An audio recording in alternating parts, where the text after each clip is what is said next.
Heidi and I are so blessed and so grateful to count you as friends, and we admire the tenacity with which you champion Israel and our friendship and relationship with Israel.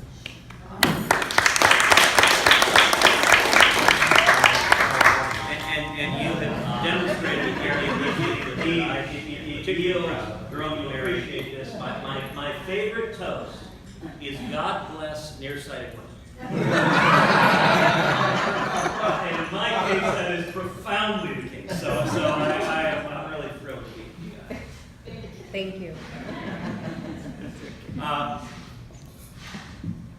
We're in remarkable times. We are in,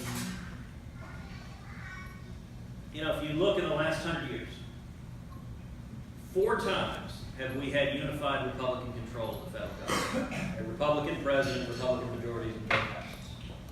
Since World War II, there's been unified Republican control precisely 8 years since World War II.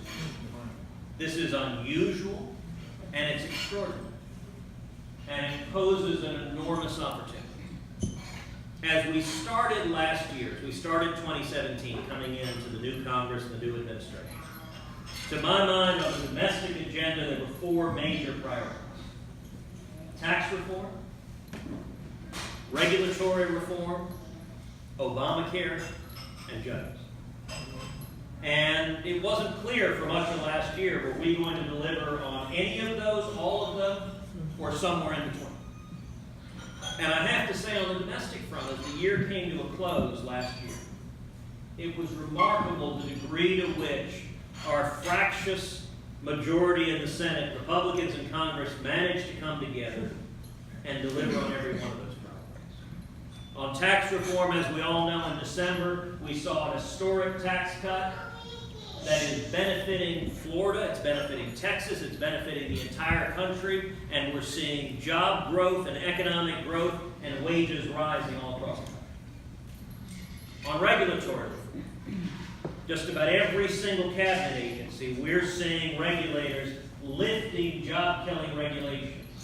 And once again, that is producing an enthusiasm. As I talk to business leaders across the country, there's a renewed sense of optimism, a renewed willingness to invest capital, to open new facilities, to hire new workers, to increase wages. Obamacare is obviously the one big unfinished commitment of the Republican majorities. But even that, it's worth noting that as part of tax reform, we did repeal the individual mandate, which was a big, big deal. That's something I led the fight for in the Senate. 6 months ago, no one thought we had a crater of doing it. That was dismissed by everyone as impossible. And then in December, we got all 52 Republicans to stand together and deliver on that. And finally, judges. Judges, I think, have been an unmitigated success of the new administration and new Congress. Neil Gorsuch on the Supreme Court, but not only that, on the federal courts of appeals. Last year, we confirmed 12 Court of Appeals judges. It's the most in the first year of the president's term in history. Obama had 4 his first year. We did 12.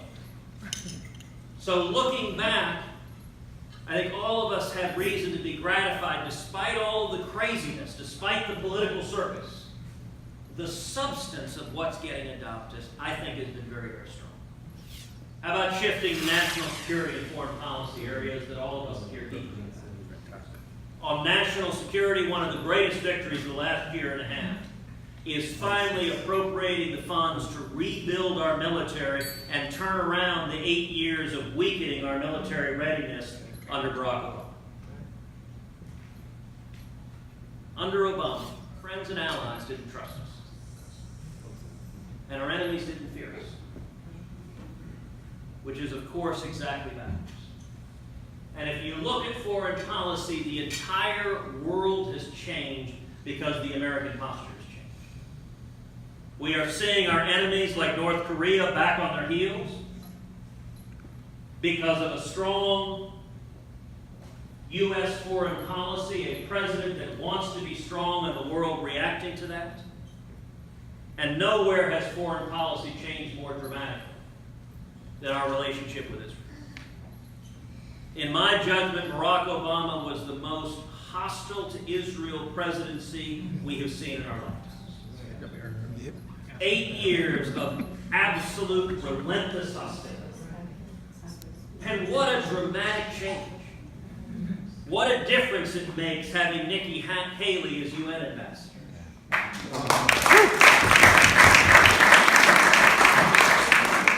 What a difference it makes having David Friedman as our ambassador to Israel. And I'll tell you, there's no one in the Trump administration who I think has had a greater influence on Israel policy than David. David has become a good friend. And he is unusual for a U.S. ambassador to Israel to have that kind of decision-making influence within the administration, but I think it has been remarkably beneficial. There are a great many issues that are moving on Israel that are front and center. In my time in the Senate, I have endeavored every day to lead the fight, strengthening our friendship and relationship with the state of Israel.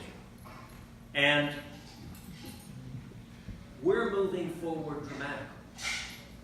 2 battles that were battles within the administration. One concerns Iran. And obviously there's a lot happening with regard to Iran today. Now, Iran was an issue of real disagreement between Donald Trump and me on the presidential ticket.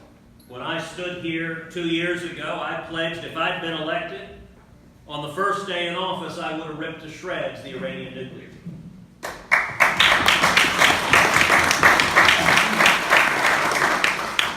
Trump disagreed. He said he didn't want to rip it to shreds. He wanted to leave it in place and vigorously enforce it. Okay. We had an election. He won. I lost. That's the way the democratic process works. So when he came in, I endeavored to work with the president to encourage him to do exactly what he said and vigorously enforce the agreement. Now, I can tell you over the last year and a half, there was a heated argument within the administration about which direction to go on the Iran deal. Both the State Department and the Defense Department passionately fought to preserve the deal. My leading ally fighting on the other side was Mike Pompeo, then at CIA, now at State. And the argument was waged. I made the case directly to the president. It was an argument that waged within the administration, and the president ultimately made the right decision several months ago to decertify the agreement under the Iran review legislation. It's interesting. I think State and Defense viewed that as a fallback that would keep the agreement in place. But I will say the president in his announcement surprised them because he said he was decertifying it, and if the agreement were not revised dramatically to put real teeth into it, that he would vitiate the agreement altogether. State didn't expect that. They were startled. That second piece wasn't supposed to be here. Well, I will say today, as you know, yesterday Israel struck Syria and in particular took out a missile facility with a number of Iranians. The exact number is still unclear. The reports are coming in, but far too many Iranians were there in a hostile, aggressive force posture against Israel. Israel acted directly to take them out. And then today, Prime Minister Netanyahu gave an extraordinary speech. As Eitan will tell you, in the car, by the way, let me just say this. If anyone here is not a person of faith, drive 10 minutes with Eitan. And you will seek out the Lord God Almighty on your knees. Say, dear God, if you save me, I will be faithful to you forevermore. So you want to talk about a powerful evangelist.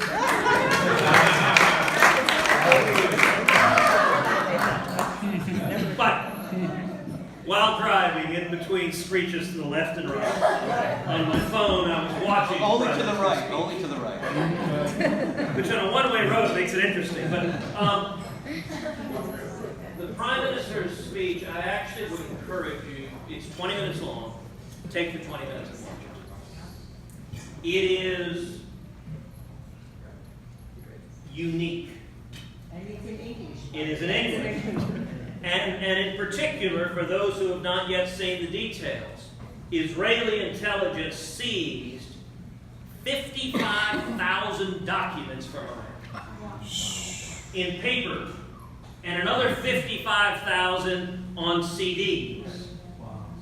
And Netanyahu is standing there and pulls, like a magician, the what do you call it, curtain off of the binders and the CDs that are mounted there, and he's doing a giant PowerPoint. And I've never seen a head of state stand there and walk through the PowerPoint and systematically, meticulously make the case that the image you've probably seen, if you've seen any image, is the Prime Minister standing there behind two words in something like 422-point font that just says, Iran lied. Like, if you don't get anything else, that's what the message is. But what's powerful about these documents is they prove that Iran for 2 decades has been pursuing a secret nuclear weapons program. And what Netanyahu did wonderfully is he walks through Khamenei, he walks through Rouhani, he walks through Zarif, and he plays them. Their videos saying, we don't want nuclear weapons, we're not pursuing nuclear weapons, one after the other, and then boom, original. Our religion forbids it. It would be immoral. Yeah. And then boom, one after the other of original Iranian documents demonstrating that for over 20 years they're developing nuclear weapons, going through photographs of those nuclear weapons, videos of those nuclear weapons, which he's demonstrating on PowerPoint behind him, one after the other, that they lied when they said they dismantled it, that they lied to the international inspectors, that the entire Iranian deal was built on an edifice of lies, and that they are in blatant and flagrant violation of the agreement right now.